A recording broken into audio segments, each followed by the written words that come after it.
I'm recording it for my reference.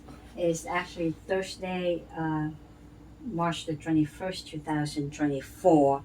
As we park right in front of CVS handicap parking space, then there's this elderly lady pull up after us, and she drove a Mercedes. And as she walked out of her car, she kind of leaned onto my shopping cart because I actually locked her in the car, walked to that area, and get the shopping cart so I can load these back in the cart before we walk into CVS. So as this elderly lady held on to my shopping cart, I thought she was weak, but she cannot walk. So I asked her, "You need help? Do you want me to get you a cart so you can push it so you can be steady on your walking?" She said, "No, no, I'm fine." Said, but she just catch her breath holding my cart. Well, I'm right there with Trang, so I'm right there at my car though. And there's this lady, she wore like a bowling t-shirt, like her t-shirt had a bowling sign on it. And she walked by, and she kept asking me, "Is this lady with you?" I say, "No, she's not with me. My sister in the car." And she's like, "Is this lady with you?" And then she kind of like, I'm not too sure what she's looking at, but I think she kind of senses that lady purse, okay? And I kind of look at her like, "Okay, what do you want?" You know? And she's like, "Well, I need money for food." I say, "Okay." And then I ask her, "What's your name?" She says, "Samantha." And then I say, "Okay." I say, "Are you homeless?" Because I asked her that. She said, "No, I'm just kind of poor, need money for food." I said, "Okay." And I kind of look at her, and then she said, "I want to buy food at Rubio." She was pointing at the taco place restaurant. I said, "Okay." I say, "Why don't you come back later? Let me finish doing my chore." Because I didn't feel anything about this woman that she's sincere or she could be on drug or whatever. But the way she speaks is like, "I'm not obligated to give it to you anything, lady." But I kind of sense she's kind of look at the elderly handbag. So I took my sister in to the CVS Pharmacy, and good thing that old lady, the elderly lady, about to walk out, and I stopped her right away. I said, "Ma'am, hold on to your purse because there's a lady out there keep asking if I'm with you, and look like she may attack you to grab your purse." But there was another nice tall lady who was like a couple step behind us, and she walked up. She could be a cop, really. She looked like she could be a cop, undercover or whatever. And then she asked me, "Can you describe her?" I said, "Yeah, she wear like a bowling T-shirt, kind of like the T-shirt with the bowling, graphic art on it." But I forgot to tell that lady. That lady. She called herself Samantha. Actually, walked towards Rubio restaurant. Okay. So good thing this tall lady here was kind enough. Asked the elderly lady, "Can I walk with you? Make sure you're safe." And then the elderly lady said yes. And the elderly kept thanking me like, "Thank you, thank you, thank you." I said, "Ma'am, don't thank me. I just said something's not right. I just want to warn you." Because she's just elderly person, just left her purse on the cart without really paying attention that this woman just grab and run, so I stopped her. But anyway, it's kind of odd how she kept asking if I was with this elderly lady. I say no, and she asked me again. I say no, my sister is in the car. And the elderly lady heard that too.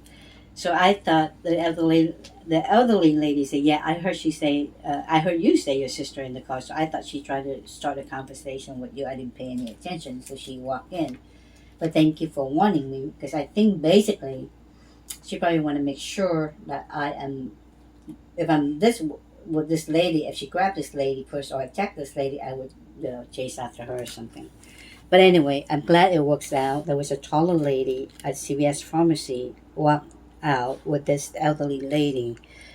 I personally think she's a cop. It's just the way she talks. I can sense that she's a good person looking out for that elderly lady. Medicare Part B. I don't know if we should go there again tomorrow, but his name is not really Elliot. It's spelled different. It's Lionelyo, and he showed me the rejection is only because Medicare Part B, like a boy, only allowed pay for Trang 14 millimeter, not unit, not like for each of the rescue solution. It's based on the calculation of the 60 ml. Okay, but now Medicare, he showed me they only approved 14 ml.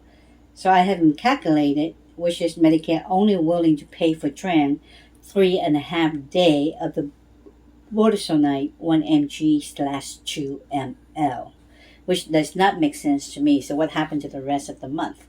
So right now she has her 15-day supplies that I'm about to use. Okay, she has another 15-day supplies. I always kept a month in advance, and thank God for that. So I have 15 days here and 15 days in the back. Let's make that a note, so in case they come in at night and decide to steal that one. Um, so she has actually 30-day supplies here. So I'm not in a hurry to fight with them, but Tram will have a test, the CT scan, on next Wednesday, the 27th. Tram should have enough. One half of the 15 days, Tram paid on her own, which I have the receipt. She paid $142 something. She paid 15 days already on her own. Medicare only approved 15 days. And now Medicare say they're not going to approve anymore based on Elyo. I think that's what his name is. Not Elliot, but Elyo, maybe how you pronounce it. Is only willing to pay 3.5 day, which does not make sense to me. So what I would do is I will wait until the CT scan's done. I'm not going to call Medicare any further. And then after that, I will call the new pulmonary specialist and ask him, the test done, sir. Would you like tran continue with a Budesonide 1 mg slash 2 ml or not? Because if it is, then I need your help, because Medicare is playing hardball right now. So what would you recommend, or what should I do?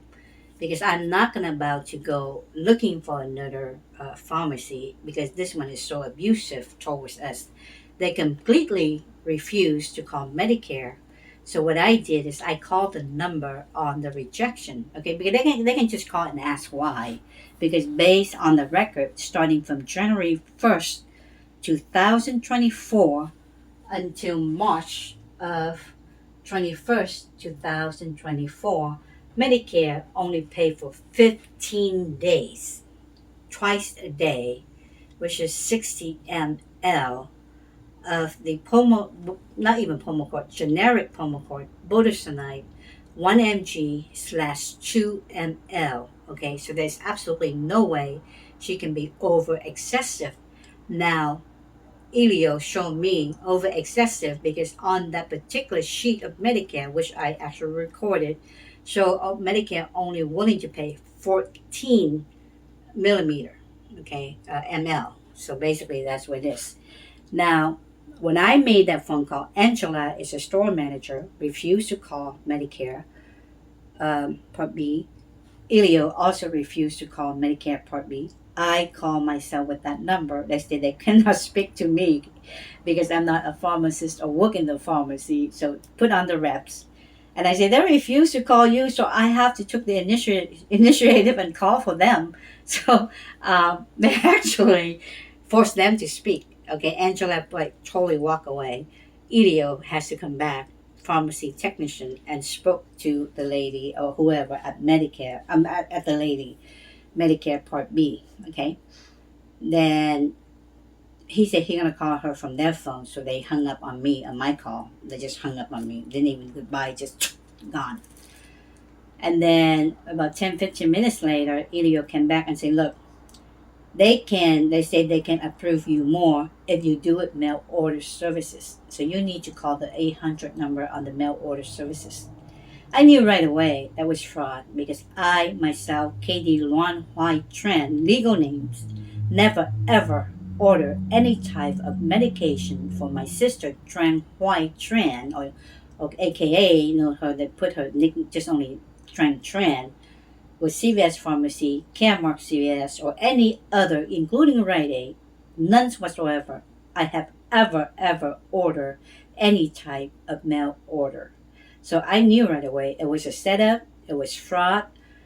What's kind of like, oh, you have to call mail order services in order for you to get more. Okay, so I knew right away something is going on. So I said, okay, well, fine, I said, why don't you say it on the recording so I can record you saying it? And he denied, he declined it. He doesn't want to be on the recording. And then he changed, then he saw me recording without him and typing the notes, not really recording, but typing the specific note, what he just told me. Then he changed his tune. He said, well, that didn't say that would guarantee to approve extra boxes, but if you call mail order services, you may get extra boxes. So again, it sort of kind of confirmed with me in the past that there is some type of medical benefit theft on my sister with Medicare Part B, like a boy, DME products. And it's not just only the Budesonide, this also had happened with her dual okay? At the same token, it's also happened with her diabetic testing supply, like the lenses and the strip, okay? So it has been more than a year, over a year now that I didn't even get the lenses for her because they play with her tester. We don't need it, so I'm not going to be wasteful. I still have mine for her, which we pay for it. They say the same thing. So now that apparently they try to milk us paying in cash or whatever, why they get the supply for them. Basically, that's my conclusion, because there is absolutely no way. Why would Medicare Part B once told me if we pay for that medication, if it's deemed medical necessity, okay?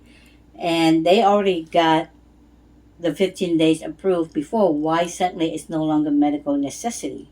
So either a hate game, an abusive game, or basically flat out fraud. They want me to be in touch with mail order services to basically covering up for one, their fraud, flat out fraud, medical benefit theft, or two, basically another malicious scheme that I had been ordering extra Pulmicort for her, which is fraud. I never did. And I never order any type of mail order services for Trang White Tran, which also they only process her as Trang Tran, my sister with Down syndrome.